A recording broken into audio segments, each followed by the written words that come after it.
नमस्कार। आज हम एक थोड़ी अलग सी चर्चा कर रहे हैं। मोकामा की एक जानी मानी हस्ती थे राजेश सिंह। लोग उन्हें प्यार से बहुआ दा कहते थे। हाल ही में उनका निधन हो गया, तो हमारे पास एक लेख है जो उनके जीवन, उनके काम और उनकी विरासत पर बात करता है। तो सोचा कि इस पर थोड़ी बात की जाए, समझने की कोशिश करते हैं कि बहुआ दा मोकामा के लिए इतने खास क्यों थे, और ये जो बौद्धिक विरासत की बात हो रही है इसका असल मतलब क्या है।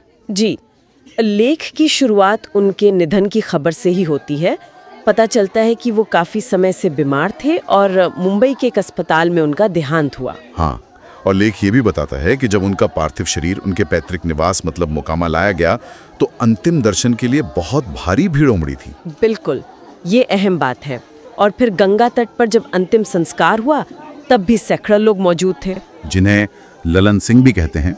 नगर परिषद सभापति नीलेश कुमार माधव, लोजपा के कन्हैया सिंह, संघ के प्रचारक मनोहर जी, भाजपा जिलाध्यक्ष शैलेंद्र प्रसाद। हाँ, ये लिस्ट काफी लंबी है और इसमें जो ध्यान देने वाली बात है वो है विविधता। मतलब अलग अलग राजनीतिक दलों के लोग, सामाजिक संगठनों के लोग, सब वहाँ थे। तो ये सिर्फ एक बड़ी भीड़ नहीं थी, बल्कि ये उनकी क्या कहते हैं व्यापक स्वीकार्यता को दिखाता है। बिल्कुल सही। लेख इसी तरफ इशारा करता है कि बहुआ दा शायद किसी एक खेमा या पार्टी तक सीमित नहीं थे। उनका सम्मान पार्टियों से ऊपर था। आज के ज़माने में ये देखना थोड़ा मुश्किल होता है, जहाँ हर चीज़ पर राजनीति हावी लगती है। तो किसी व्यक्ति के लिए ऐसा सम्मान पाना ये दिखाता है कि उनका जुड़ाव शायद ज़मीनी स्तर पर बहुत गहरा था, लोगों से सीधे जुड़ा था।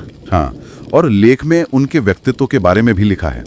उन्हें सादगी, मर्यादा और समर्पण का प्रतीक बताया गया है। जी, और ये भी कि वो हमेशा समाज के उत्थान के लिए सोचते थे, खासकर शिक्षा, सांस्कृतिक संरक्षण और युवाओं का मार्गदर्शन। इन चीज़ों पर उनका जोर रहता था। अच्छा, एक शिक्षाविद हैं सुधांशु शेखर।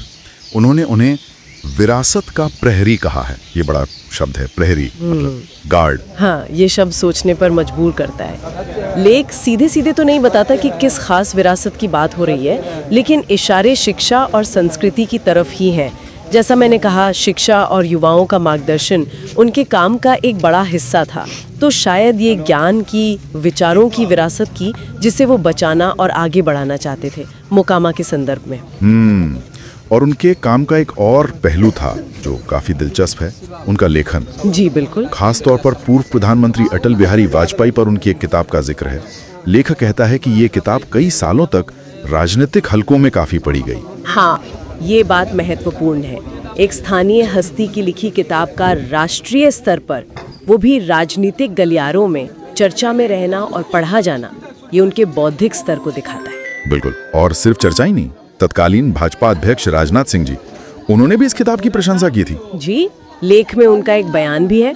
उन्होंने कहा था कि राजेश सिंह ने अटल जी के विचारों और उनके संघर्ष को एक अनूठी गहराई से प्रस्तुत किया है। और ये भी कि वो किताब राजनेताओं के लिए प्रेरणा स्रोत बनी। ये सिर्फ तारीफ नहीं है, ये दिखाता है कि उस किताब में शायद कुछ खास विश्लेषण या नजरिया रहा होगा। सही बात है। लेख ये तो नहीं बताता कि वो खास बात क्या थी, लेकिन ये जरूर साफ होता है कि बहुआ दा का प्रभाव सिर्फ मोकामा तक ही नहीं था।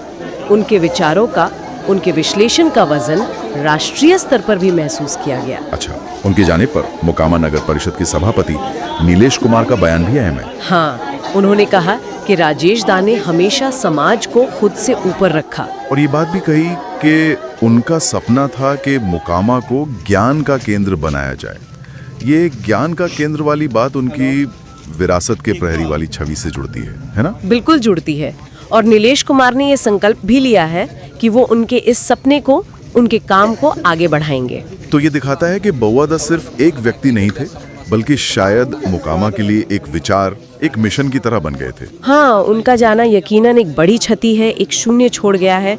लेकिन जैसा नीलेश कुमार ने कहा, उनके विचार और उनका सपना, वो ज्ञान केंद्र वाला सपना, वो शायद अब एक तरह से समुदाय की सामूहिक जिम्मेदारी बन गया है। तो कुल मिलाकर देखें तो राजेश सिंह बहुआ की कहानी सिर्फ एक व्यक्ति के निधन की खबर नहीं है।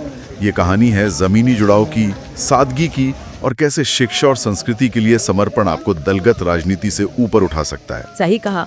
और ये भी कि कैसे एक व्यक्ति का नजरिया पूरे समुदाय को प्रभावित कर सकता है। उनकी वो किताब, उनका ज्ञान केंद्र का सपना, ये उनकी विरासत है जिसे अब आगे ले जाने की बात हो रही है। बिल्कुल, और ये हमें एक सवाल के साथ छोड़ जाता है। हाँ, कि जब किसी समुदाय से कोई ऐसा व्यक्ति चला जाता है जो एक तरह से सबको जोड़ने वाला हो, एक बौद्धिक दिशा देने वाला हो, तो फिर उस खालीपन को कैसे भरा जाए? वो जिम्मेदारी फिर कैसे निभाई जाती है ताकि वो विरासत, वो सपने सिर्फ यादें बनकर ना रह जाएं, बल्कि हकीकत बने। यही सबसे बड़ा सवाल है शायद।